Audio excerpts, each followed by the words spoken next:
ইষ্টিকুটুম নাটকের পার্ট 348। বাহামণি রাতের অন্ধকারে কাউকে কোনো কিছু না বলে একা একাই হেঁটে যায়। একা একা হাঁটে, এদিক ওদিক তাকায়। বাহামণি কোথায় যাচ্ছে এটা শুধু বাহামণি জানে। বাহামণি হেঁটে যেতে যেতে দীপবাবু যে হাসপাতালে আছে সেই হাসপাতালে কমলিকার কাছে যায়। কমলিকা ডাক্তারের সাথে কথা বলে। কমলিকার পিছনে বাহামণি গিয়ে বলে যে দিদিমণি। বাহাকে দেখা মাত্র কমলিকা বলে, বাহা তুমি এখানে কিভাবে আসলা? তুমি একা একা এসেছো দেখছি। বাহা বলে যে আসলে তোর বাপটার অপারেশন হয়েছে, সে এখন কেমন আছে তাকে দেখার জন্য এসেছি। তুমি একাই এসেছো, তোমাকে একা ছাড়লো বাসা থেকে? বাবা বলে, বাসাতে তো আমি কোনো কিছু কাউকে বলিনি, আমার মনটা অনেকটা ছটফটাই ছিল, আমি বাড়িতে থাকতে পারিনি, তার জন্যই আমি চলে এসেছি। কমলিকা মনে মনে ভাবে, একেই বুঝি রক্তের টান বলে। তোমার মন তো ছটফটাবেই বাহা, তুমি তো কোনোভাবে বাড়িতে থাকতে পারবে না, সেটা তো আমি জানি। বাহা বলে যে দিদিমণি, তোর বাপটা তো আমারও বাপেরই মতো, তার জন্য আমার খুব কষ্ট হচ্ছিল, তাই আমি চলে এসেছি। বাপের মতো না, তোমার বাপের মতো না, তোমারও বাপ বাহা বাপ, শুধু তুমি সত্যটা জানো না, আমি তোমাকে এখন বলতেও পারছি না। কমলিকা বাহাকে বলে যে বাহা, তুমি যে এভাবে এসেছো,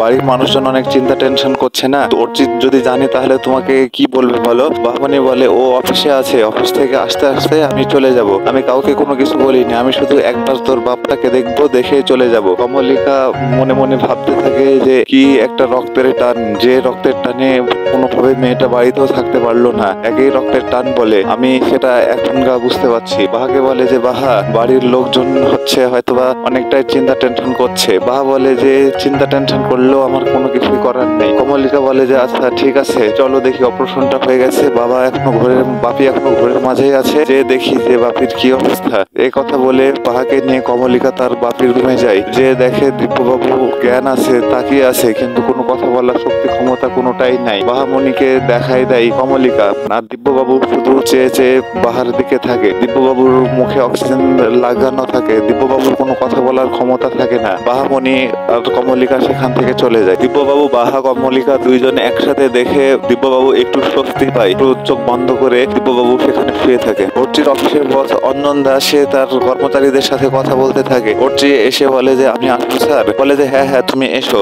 অর্চি আসা দেখা মাত্রই বাকি কলিগ গুলো অর্চির বলে যে স্যার আমরা তাহলে যাই এখন, আপনি কথা বলতে থাকে। বলে হ্যাঁ, তোমাদের সাথে তো ইম্পর্টেন্ট কথাগুলো আলোচনা করা হয়ে গেছে, যদি তোমাদেরকে কোনো কিছু জানানোর দরকার হয় আমি পরে জানিয়ে দিব। ঠিক আছে তোমরা যাও, তাহলে আমি অর্চির সাথে একটু কথা বলি। অর্চি বাবু আসার পরে বলে যে যাক, অবশেষে তাহলে তোমার পাসপোর্ট ভিসা সবকিছুই কমপ্লিট হলো। কতদিন থেকে চেষ্টা করা যাচ্ছে, তুমি যে কোথাও যাচ্ছ এটা হাইড করে রেখো, তুমি কাউকে জানিও না, শুধু বাড়ির মানুষকে ছাড়া, কারণ বাড়ির মানুষদেরকে তো জানাতেই হবে, আর যে কাজটা আছে কাজটা খুব গুরুত্বপূর্ণ। অঞ্জনদাকে অর্চি বাহার বিষয়ে সবকিছু বলে, আর বাহার সম্পর্কে সবকিছু জানায়, যে মেয়েটা সে কোথা থেকে উঠে এসে এত ভালো রেজাল্ট করেছে, তার প্রতি যে নির্যাতন টর্চার, এটা কিভাবে বা মেনে নেবে, এটা কারো পক্ষে মেনে নেওয়া সম্ভব না। অঞ্জনদাও অনেকটাই সহযোগিতা করার চেষ্টা করে, এটা নিয়ে অবশ্যই আমরা প্রতিবাদ করব, তুমি এগুলো নিয়ে কোনো ভেবো না। তুমি যাই হোক, তোমার হাতে কিন্তু কম সময় আছে, তোমার কাজগুলো যেগুলো করছো সেগুলো অন্য কাউকে দায়িত্ব দিয়ে যে রেডি হও, তোমার সকালে ফ্লাইট আছে, তোমাকে তাড়াতাড়ি চলে যেতে হবে।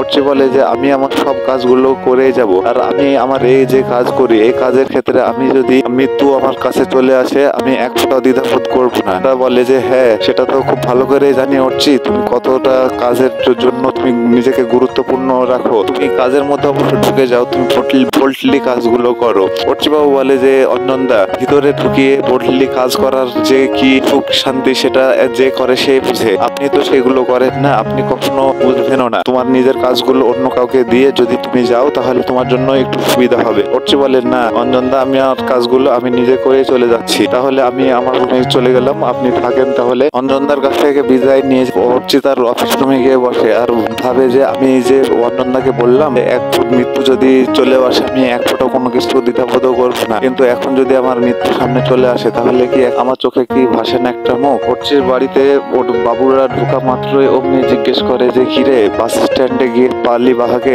দেখতে পেলি না? বলে যে আমরা স্ট্যান্ডে যাওয়ার আগে বাস ছেড়ে দিয়ে চলে গেছে, চলে আসতে বাধ্য হলাম, কি বা করবো। বাহাকে নিয়ে সবাই অনেক চিন্তা টেনশন করে যে মেয়েটা কি আবার তাহলে কাউকে কোনো কিছু না বলে পলাশবনিতে চলে গেল, এখন আমরা কোথায় মেয়েটাকে খুঁজবো এই রাতের আধারে? আর যদি মেয়েটা সত্যি সেখানে না যে অন্য কোথাও যায়, যদি তার কোনো ক্ষয়ক্ষতি হয় তাহলে কি বা হবে? অর্চির বাবা বলে অর্চি যদি জানতে পায় তাহলে বাড়িতে তো তুমুল ঝামেলা শুরু করে দিবে, কি একটা অশান্তি আবার নেমে আসলো না? কমলিকার ওখানে আবার বাহা যায়নি তো? বাবু বলে এরকম হওয়ার পরে আবার সেখানে বাহা কিভাবে বা যাবে। আচ্ছা, এত ঘটনা ঘটার পরও বাহা কিন্তু সেখানে থাকতে চাচ্ছিল, যেতে পারবো না, দেখি একটু অর্চিকে কল দিয়ে জানাই। অর্চিকে বাবু কল দেয়, কল দিয়ে বলে যে অর্চি তুই কি একটু ব্যস্ত আছিস? অর্চি বলে যে হ্যাঁ, আমি একটু অফিসের কাজ করছি, আমার বেশি কথা বলার মতো সময় নাই, আমাকে আবার দেশের বাইরে যেতে হবে, সকালে ফ্লাইট আছে, আমার কাজগুলো ক্লোজ করছি। বাবু বলে যে বাহাকে হঠাৎ করে কোথাও খুঁজে পাচ্ছি না, বাহা বাড়িতে নেই। অর্চি বাবু বলে যে কি বললা তুমি? মেয়েটার সাথে এরকম একটা ঘটনা ঘটলো, কি বা করবো আমি তো কোনো কিছু বুঝতে পারছি না। বাহার জন্য অর্চি অনেকটাই টেনশনে পড়ে যায়।